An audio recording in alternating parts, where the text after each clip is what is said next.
محرم آ چکا ہے، غزہ کے پیاسوں کو پانی کون پلائے گا؟ ہے کوئی غیرت مند دلیر مسلمان حکمران اس دنیا میں کہ نہیں؟ یہودیوں کے کتنے فرقے ہیں؟ اشکنازی یہودیوں اور سفاردی یہودیوں میں کیا فرق ہے؟ کیا نیتن یاہو اشکنازی ہے؟ اشکنازی ملحد کیوں بن جاتے ہیں؟ غزہ اور ایران، اسرائیل نے 2 جنگیں ایک ساتھ کیوں مسلط کر رکھی ہیں؟ کیا صہیونی کیلنڈر کے مطابق گریٹر اسرائیل ایجنڈے کی تکمیل کا وقت آ پہنچا ہے؟ یہ سب کچھ دیکھیے اس ویڈیو میں۔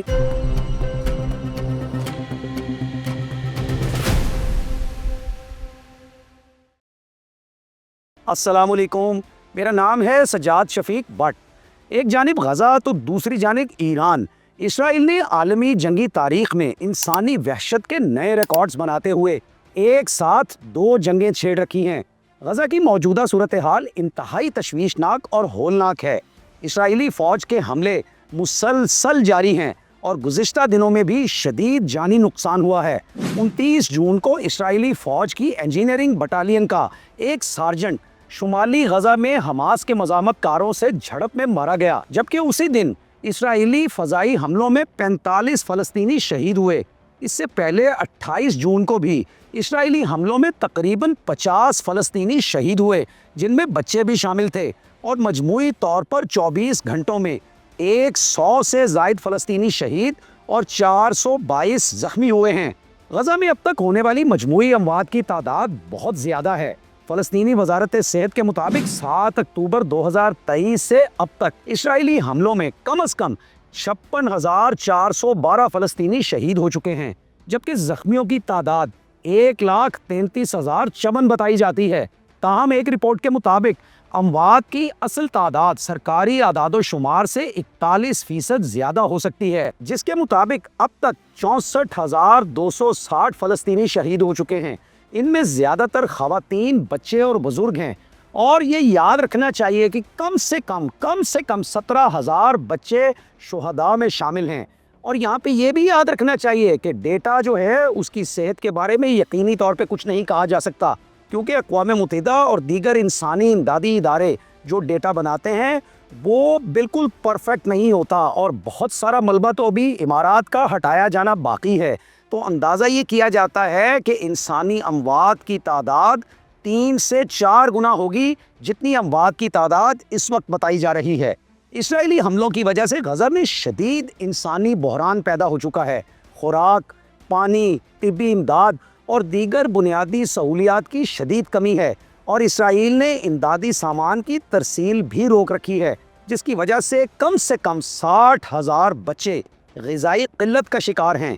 پانی کی فراہمی میں 70% کمی واقع ہو چکی ہے۔ آپ ذرا غور کریں، ایک شخص اگر دن میں 10 گلاس پانی پیتا ہے اور اس کو 3 گلاس پانی ملے تو اس کی کیا صورتحال ہوگی؟ تو یہی صورتحال اس وقت غزہ کے باسیوں کی ہے۔ خوراک کی کمی کے باعث ماؤں کی چھاتیوں میں دودھ خشک ہو چکا ہے اور فارمولا دودھ پہنچنے نہیں دیا جا رہا، جبکہ طبی عملے نے خبردار کیا ہے کہ اس صورتحال سے بچوں کی صحت پر سنگین ترین اثرات مرتب ہو رہے ہیں۔ ناظرین، آپ کو یاد ہوگا کہ ایتھوپیا اور نائجیریا سمیت افریقی ممالک میں قحط کی جو صورتحال ہوا کرتی تھی، وہی صورتحال غزہ میں جان بوجھ کر پیدا کی جا رہی ہے۔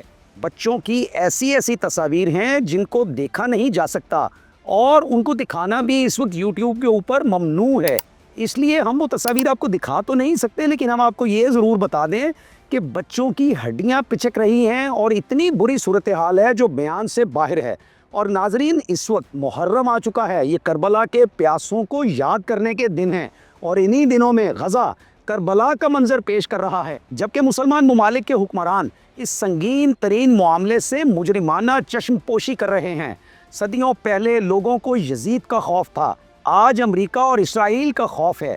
تو کیا غزہ کے یہ پیارے پیارے بچے نیتن یاہو کے ہاتھوں یوں ہی شہید ہونے دیے جائیں گے کہ وہ انہیں بھوک اور پیاس کی اذیت سے مار ڈالے، جب جی چاہے جہاں چاہے بم پھینکے اور امدادی کیمپس پر کھڑے بے کسوں کو گولیوں سے بھون ڈالے؟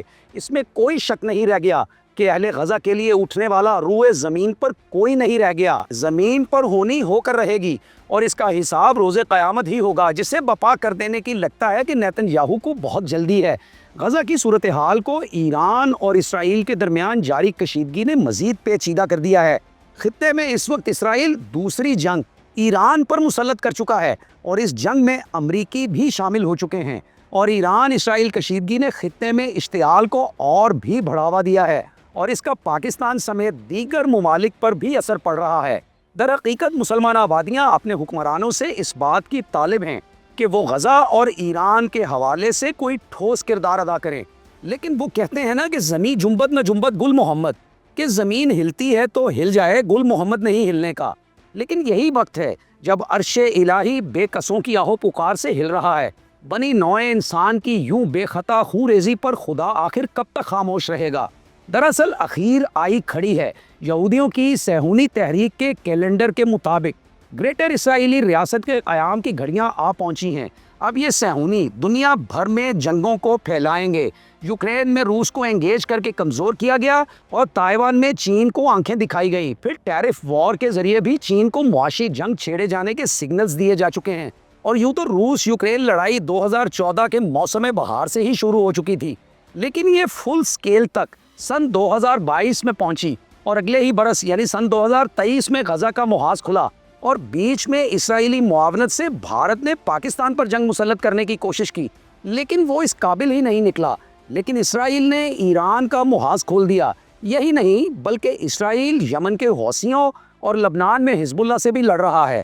روس اور چین اپنی مجبوریوں کے باعث اس وقت ایران اور فلسطین کے ساتھ اپنی تاریخی ذمہ داریاں ادا کرنے میں بری طرح ناکام ہوئے ہیں۔ بلکہ یوں کہا جائے تو بے جانا ہوگا کہ دنیا کی واحد سپر پاور امریکہ کے مقابل سمجھا جانے والا روس چین بلاک محض تخیلاتی شے ہے، اس کا وجود کوئی نہیں۔ دراصل جیسا کہ میں نے آپ کو پہلے بتایا کہ قوم یہود گریٹر اسرائیل کے ایجنڈے کی تکمیل کی جانب حتمی طور پر گامزن ہے، تو ایسے میں صدر امریکہ ڈونلڈ ٹرمپ کے داماد اور ان کے مشیر نے خود ساختہ ابراہم ایکارڈز یعنی ابراہیمی معاہدہ متعارف کرایا، جس کے ذریعے وہ قریب پورے عرب کو اسرائیل کا دوست بنا چکے ہیں۔ جیڈ کیشنر اشکنازی یہودی ہیں اور نیتن یاہو بھی اشکنازی یہودی ہیں۔ دراصل اشکنازی کا مطلب ہے جرمن یہودی، جبکہ سفاردی یہودی کا مطلب ہے اسپین کا یہودی۔ قوم یہود کے ویسے تو کئی فرقے ہیں، لیکن اشکنازی اور سفاردی خاص ہیں۔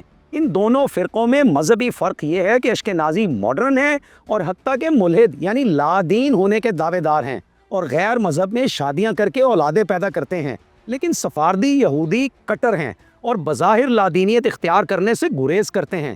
دراصل یہودیت کے اصل عقائد کے مطابق جب تک ماں اور باپ دونوں یہودی نہ ہوں اولاد یہودی نہیں ہوتی، لیکن اشکنازی چونکہ سفاردیوں کی نسبت ماڈرن ہونے کے دعوے دار ہیں، تو در حقیقت یہ ایک ڈرامہ ہے، کھیل ہے جو حقیقت میں کھیلا جا رہا ہے۔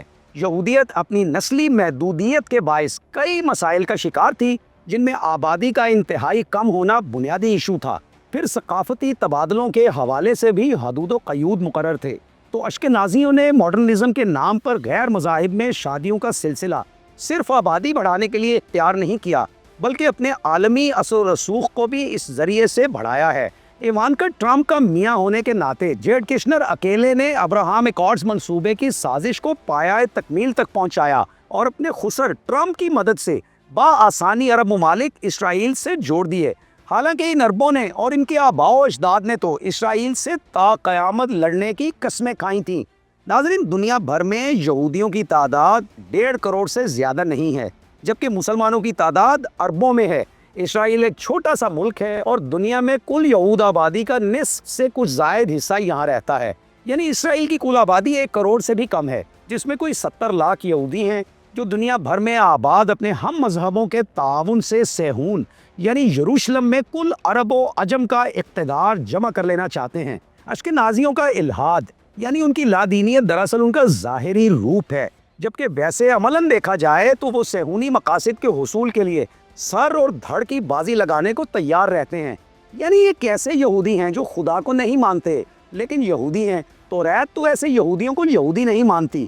دراصل یہ طریقہ اقوام عالم کی قربت اور اپنی سہولت کے لیے اختیار کیا گیا ہے، اور سابقہ دستور میں ترمیم کر کے یہودی ماؤں کے ہاں پیدا ہونے والے بچوں کو بھی یہودی تسلیم کیا جا چکا ہے، جبکہ الٹرا ماڈرن ربائے یعنی یہودی علماء دین مختلف مذاہب میں یہودی مردوں اور عورتوں کی شادیوں کو روا رکھتے ہیں اور ان شادیوں سے ہونے والی اولادوں کو جیوش یعنی یہود ہی قرار دیتے ہیں، اور یہ ان تازہ ترین ترمیمات میں سے ہے جو قوم یہود نے اپنے علماء و مشائخ کے زیر سربراہی اختیار کی ہیں، جو ان کے اپنے دین میں ایک نئی ایجاد کے مترادف ہے۔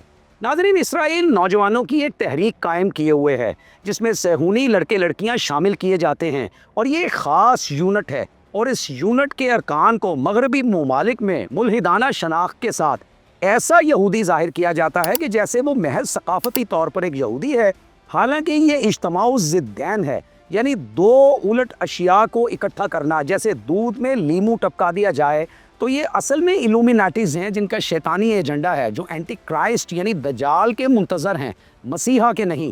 دجال کے منتظر ہی جنگوں کے شعلے بھڑکانے کا کام کیا کرتے ہیں، مسیحاؤں کے سپرد تو زخموں پر مرہم رکھنے کا کام ہوا کرتا ہے۔ یہ اشکنازی یہودی یورپ اور امریکہ سمیت مغربی بلاک کہلوانے والے تمام ممالک میں صہیونیت کی بیس کا کام کرتے ہیں، اور مختلف ہتھ کنڈوں کے ذریعے دنیا کو اسرائیل کی حمایت پر دل و جان سے آمادہ کیے رکھتے ہیں۔ اور اس میں کوئی شک نہیں کہ پیسے کی فراوانی کے ساتھ ساتھ ان کی سائنسی اور نفسیاتی ترقی بھی انہیں اس سلسلے میں زبردست کمک فراہم کرتی ہے۔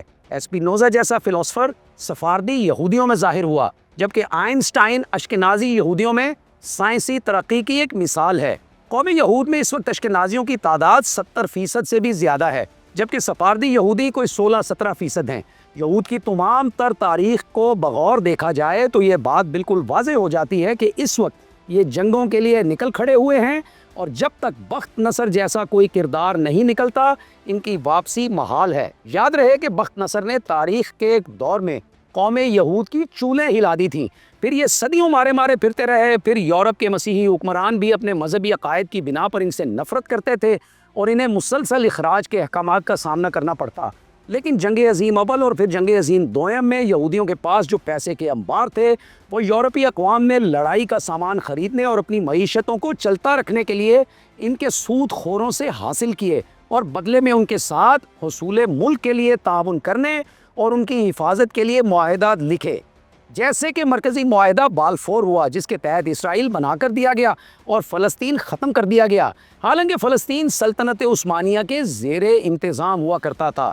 ناظرین، حضرت اقبال نے فرمایا تھا، زمانہ اب بھی نہیں جس کے سوز سے فارغ، زمانہ اب بھی نہیں جس کے سوز سے فارغ، میں جانتا ہوں وہ آتش تیرے وجود میں ہے، میں جانتا ہوں وہ آتش تیرے وجود میں ہے، تیری دوا نہ جنیوا میں ہے نہ لندن میں، تیری دوا نہ جنیوا میں ہے نہ لندن میں، پرنگ کی رگے جاں پنجے یہود میں ہے، سنا ہے میں نے غلامی سے امتوں کی نجات، خودی کی پرورش و لذت نمود میں ہے۔ ناظرین، یہ بات اسرائیل اور امریکہ سمیت تمام عالمی استعمار کے علم میں ہے کہ عامت المسلمین کے دل غزہ والوں اور ایران والوں اور یمن والوں کے ساتھ دھڑکتے ہیں، اور وہ اپنے بہن بھائیوں کے لیے تن من دھن کی بازی لگا دینے سے گریز نہیں کریں گے، لیکن انہیں اس بات کی بھی پوری تسلی ہے کہ مسلمانوں کے حاکم امریکن اور اسرائیلی مفادات کی ضمانت نہ صرف اپنے دستخطوں سے دے چکے ہیں بلکہ وہ اس سب کے لیے کھربوں ڈالرز بھی اپنے خزانہ عامرہ سے فراہم کرتے ہیں۔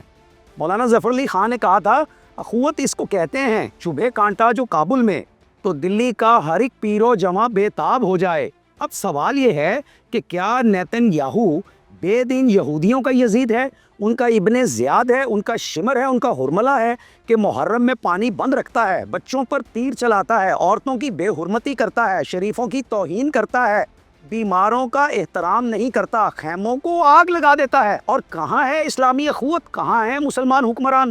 اور سوال یہ بھی ہے کہ کم و بیش 50 مسلمان ممالک کی فوجی اور شہری قیادتیں کیا کر رہی ہیں؟